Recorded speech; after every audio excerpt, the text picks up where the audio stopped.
I wish the rain would stop just once. Can't rain all the time.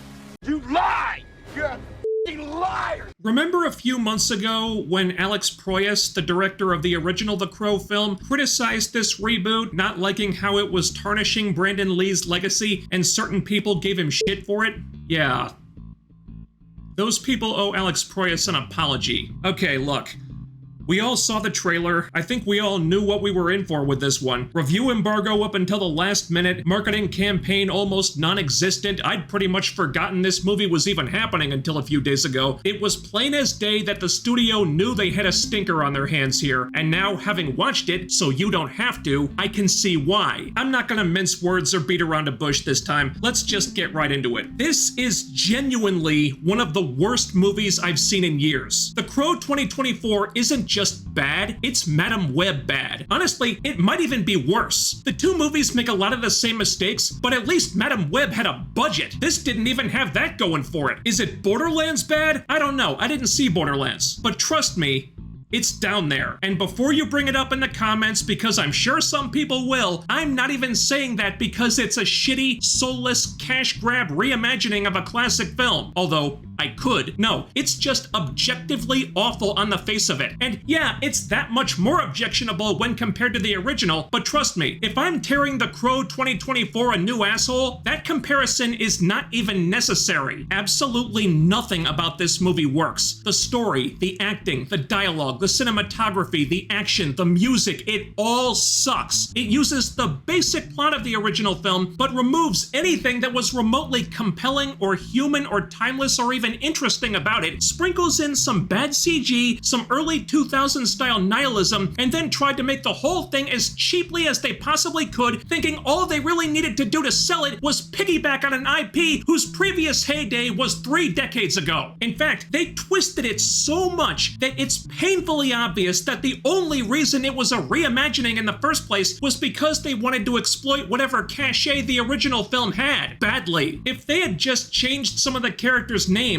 this could have been just another instantly forgettable Crow sequel with a new hero in the title role. But they wanted to use Eric Draven and Shelley, they made their bed, and now they can lie in it. Speaking of Eric and Shelley, let's talk about them for a minute. The movie spends a lot more time building up their relationship before the bad stuff goes down. It's not time well spent, but there's a lot of it. So the first half of the story focuses on them, and oh my god, does this kill the movie dead in its tracks. I cannot stress enough how bland and dull and utterly devoid of any charm whatsoever this pairing is. And I'm not even sure who to blame for that. I had no idea who FKA Twigs was, didn't know if she could act, and after seeing the movie, I still don't know. She might as well have had non-entity tattooed across her face given how forgettable she is, but frankly, it might not be fair to put that on her, because even if she's capable of a better performance, probably not, but who knows, the script is so bad, it just doesn't allow for it. Bill Skarsgård gets a pass. Not that he's all that good either, he isn't, no one is, but he's the one and only person in this entire, interminable, insufferable 1 hour and 51 minute turd fest who looks like he's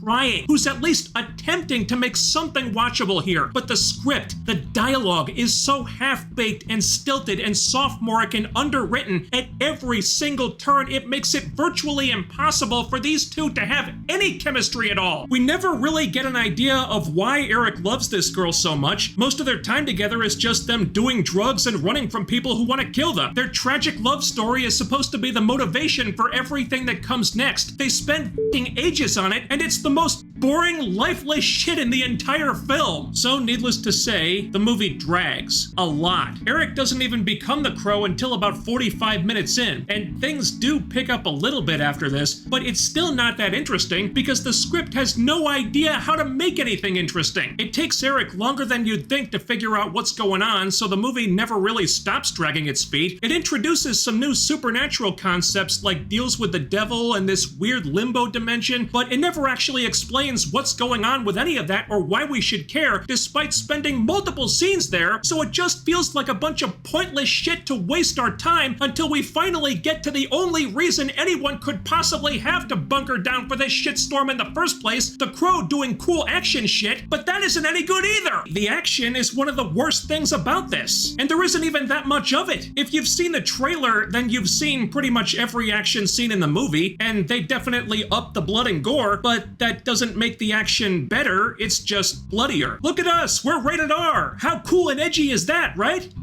Right?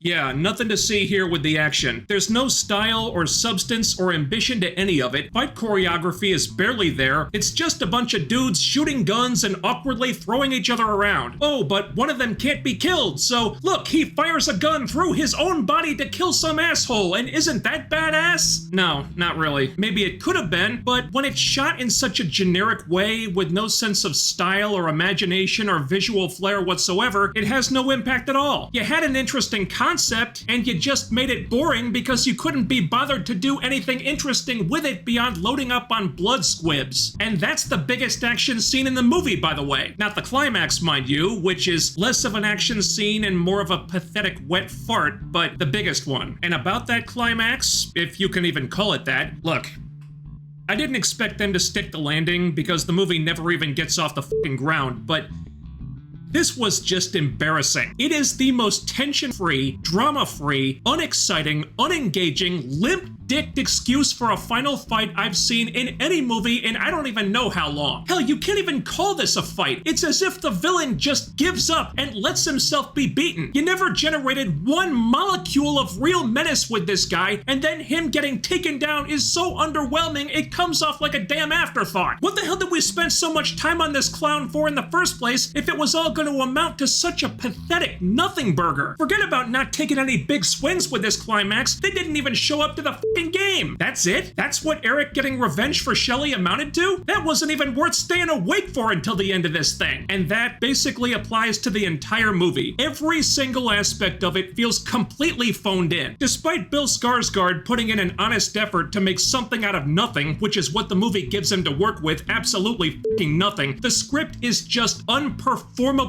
bad, with every other actor in the cast looking lost, confused, or bored out of their minds. You never buy into the Eric-Shelley relationship for a second because the script never creates any effective drama or emotion or humanity to do that with before or after they're killed. It introduces some new ideas to expand the mythology and then does nothing with any of them, making you wonder why they even bothered. The story is so haphazard and amateurish it reads like it was slapped together by some 12-year-old edgelord adapting his Tumblr fanfic while sitting on the can. The first half is incredibly dull and slow-paced to the point where I was nodding off multiple times, and even after they get to the Crow stuff, it barely improves. There's nothing dynamic or visually interesting about the way it's shot or how action scenes are staged, because they didn't have the creativity to make anything look fun, and they obviously didn't have the money or the talent to create a spectacle worth the audience's time either. The music is completely forgettable, not a single track you'll remember 5 minutes after the movie ends. There's even a few dialogue scenes where the audio is noticeably messed up. How does that happen? Did they seriously not notice this in the editing bay? Or did they just give so few shits about this project that no one cared enough to go back and fix it? Movies like this are the reason the term soulless cash grab exists. Don't see it in theaters, don't stream it. This thing isn't worth your money, your attention, or your time. It already stole 2 hours of my time, and that was way more than it deserved. The only reason why I'm not a lot more pissed off about it than I am is because I haven't seen the original Crow movie since I was a kid, and I don't have a strong attachment to it. But make no mistake, this is an utter train wreck. It fails on every level as a film on its own merits, and as a reimagining of a classic film, as well as an adaptation of the original source material. It's treated so carelessly and with so little respect that it's almost kind of insulting, honestly. Turns out Eric Draven had it wrong all those years ago. It can rain all the time, at least when you're watching The Crow 2024. Thanks so much for watching. While you're here, ding that bell icon and follow my social media so you can always be notified when I upload new stuff. The links are down there. And most importantly, don't forget to do all the other YouTube things by smashing that like button, leaving a comment, sharing the video, subscribing if you haven't already, and making sure you're still subscribed, because what really deserves to have its head chopped off by an unstoppable, unkillable, emo, edgelord drug addict is the YouTube algorithm.